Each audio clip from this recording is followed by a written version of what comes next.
We are now in Dolomite Beach, Manila Bay. Yan, napakaganda, napakalilis na talaga, as in. So, akala mo, malaburakay na yung buhangin dito. Ayun. Alagang-alaga talaga. Yan guys, para tayong nasa island.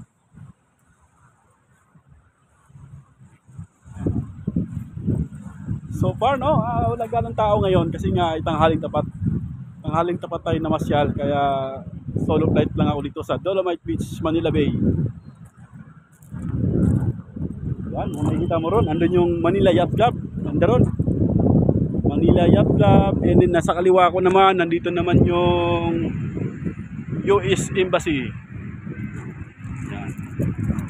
Tapos sa kalsadang gawin yan is yung Rojas Boulevard. Yan, nandiyan yung mga building, oh. Naglalaki ang building ay mga hotel.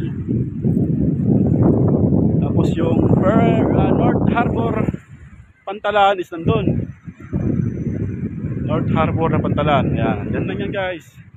So pasyal-pasyal kayo dito pag may time para makita nyo ang Dolomite Beach na napakaganda.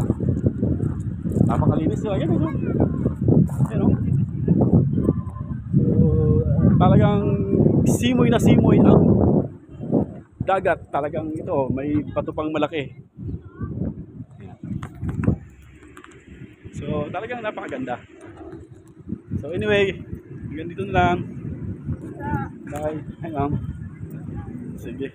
Thank you for watching. Yan, nasilip ko na ang Dolomite Beach. Napakaganda. So sa buhangin pa lang, talagang panalong-panalo na, oh. Yan. Buhangin pa lang.